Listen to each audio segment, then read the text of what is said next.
Hello, I'm here today with Walker White, who is the CEO of Oliver Technology. So I'm thrilled to have you with me. Absolutely. Why don't we start with this? Tell us a little bit about your company. Who are your customers and what pain points do you address? Sure, absolutely, and thank you very much for having me on today. Look forward to the conversation.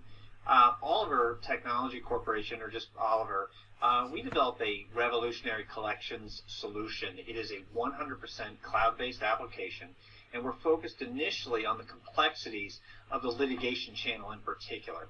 Our solution, called Oliver CLX, which stands for Collections Litigation Exchange, automates and orchestrates all of the repetitive legal and regulatory processes, bringing all of the required parties together onto a single platform to drive more revenue, help them maintain rigorous compliance, and ultimately simplify the litigation process.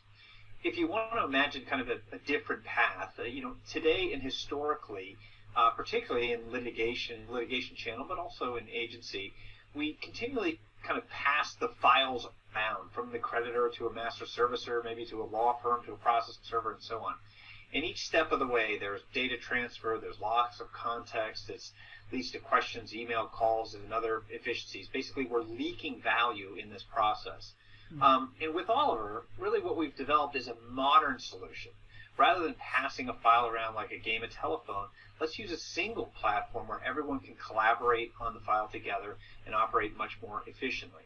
Think of all the systems you use like that are like that today. There's LinkedIn, there's Facebook, where people come together who want to work together. Well, with Oliver, we've basically built a platform where all the people who have to work together, the creditor, the servicers, the law firms, the vendors, the process servers, appearance counsel, they can all come together and work together efficiently. Our customers include creditors, but it can also include debt buyers, master servicers, and even law firms who just want to accelerate their litigation strategies. So, we have customers across the board, and we're just kind of a new entrant in the space, and just happy to be here. In the last week or two, of course, we have all been consumed by this case that came out of nowhere, the Hunstein case, and I will put a link to that in case somebody hasn't heard about it in the notes in the article. But so this is just the latest in a string of disruptions that happen in a heavily compliance-focused environment like ours. As a technology provider, I'd be interested in your perspective on how the market can avoid these compliance fire drills and how they can, of course, they can't avoid them happening, but how can they deal with them in a better way? Yeah, that's a great point. And anyone who's in our market and doesn't know about this, that's a whole different set of questions. That's right. But I think Hunstein it's an example of why change is required in this industry and why new technology is just so important. I mean, if we just look back over the last, 15, 18 months, think about the things that have come along. We've had COVID, obviously unexpected, macro activity. And then we've had Regulation F, right, which was to be expected, right? Everyone knew. We have lots of comments, but it still is a lot of change is required to support Regulation F. And now we've got Hunstein coming out, which is unexpected change, but all of these things are forcing change in process, and some of those changes can be very, very expensive, and they can be very, very disruptive. And ultimately, we're exposing many people in the chain, if you will, the supply chain, from the creditor to the master servicer to the law firms, everywhere. We're exposing them all to compliance risk. And I think that the regulators have made it pretty clear over the years that the creditors are always going to be on the hook for their consumers. And we think the trend towards what we'll call kind of creditor-managed collections, rather than the more kind of decentralized approach that we have today. This is not going to be creditors, dictating the steps that a law firm or certain firm have to take, but rather think of it as them kind of setting the table, right?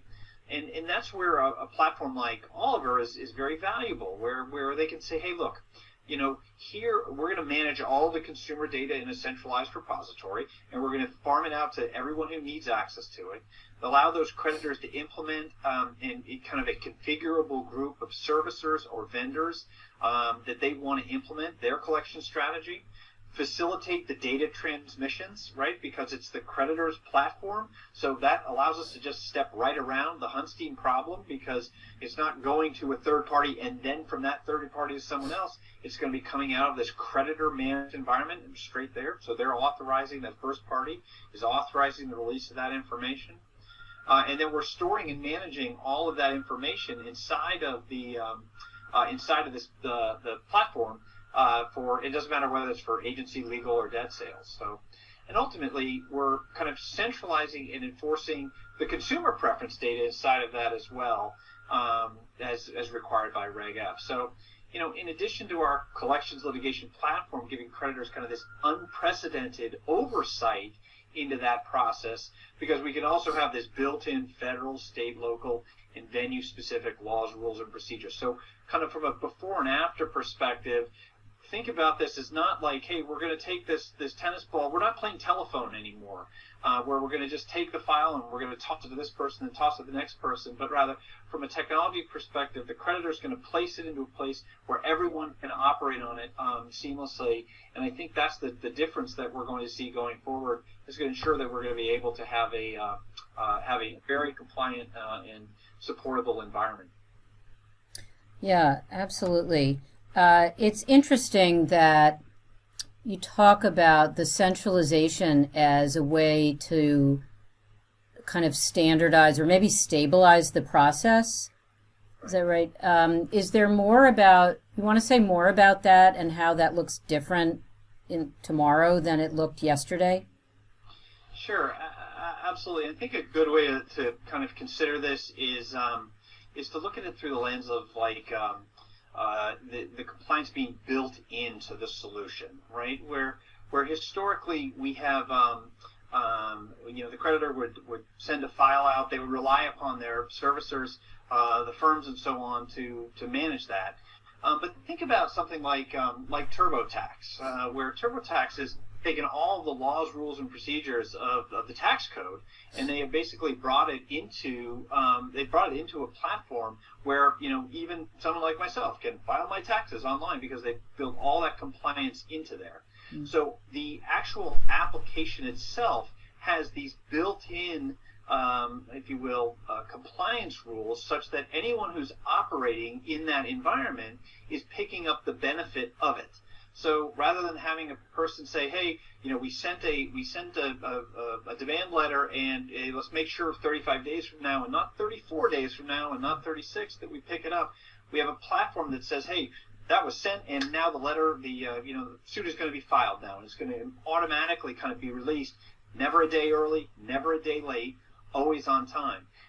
When it comes to things like proving attorney meaningful involvement, well, if you've got a platform which is watching, able to kind of see and oversee all the processes, right, it's very easy for them to be able to say, hey, look, the attorney looked at this matter for 7 minutes while they evaluated the balance and who was being mailed to and so on and so forth. So it's very easy to approve attorney meaningful involvement and all sorts of other aspects of the business. So I think ultimately that's the big difference we're seeing, is that rather than kind of leaving it to chance and to the individual parties, the creditor is going to be in a position to be able to just oversee that, right? Not force it, but oversee it and make sure everything's being followed in the way they expect it to. It's really an interesting example with this current Hunstein situation. We are, I like to say, we're in a position of having to demonstrate why it's so important for organizations to be able to use expert outside third parties, in this case technology. If Hunstein goes in a way that we hope it doesn't, what it's basically saying is that every single collection agency needs to become an expert in all of these things. Here's a great example. You've spent however many years developing this technology to build the compliance in. That's a specialized skill. That's right. Right. You've spent a long time developing this, and to ask every company to duplicate that from scratch, or you could say, okay, they could buy you. Well, only one company could buy you, right? And then you're gone, right? That's it. And all the others don't have it. it's just a great example of how specialized these services are, like yours. So I think that's very interesting. Yeah, and I think if you go further on that, like what we're seeing with the mailing vendors in this particular case, but it also applies to many of the other activities that we undertake all day. We do scrubs, we do asset searches, we do skip tracing. Those are all, could arguably be these specialized skills. That's right. And we can solve a lot of that problem. And again, as I think the Hunstein case is an interesting one in that they even called out that they don't think it potentially is going to cost a lot of money. Don't think that it actually is going to improve privacy at all. So it makes you ask why they did it then. But irrespective of that, they're just interpreting what they're reading. And I just think that, at some point people are going to put their hands up and just say, or particularly credit, be like, look, I'm ultimately at risk here. And so I'm just going to set a table that I can kind of, control and make sure you operate. I'm going to set the dining room table. We're all going to eat at the table and we're all going to be in bed really well. But basically, we're going to set the table of what are the boundaries of what we allow to happen. And I think that's going to be good for everybody because ultimately, I think the regulators are really going to they want to be looking at that creditor, and that creditor is ultimately going to be responsible for that tree of folks that are underneath them. Yeah, well, and especially, as we may remember, under Director Cordray, originally, as it relates to debt collection, they were going to write rules for first parties. They set that aside. Of course, the Trump administration didn't pick it up. I would expect that to be picked up again under this new administration, and so this maybe is nicely anticipates that. Yeah, absolutely. And again, I think it just ultimately comes down to there are better technologies that we have today, and better kind of, if you will, I'll use the technical term, Stephanie, it's called patterns. There are better patterns for solving collaborative problems like this.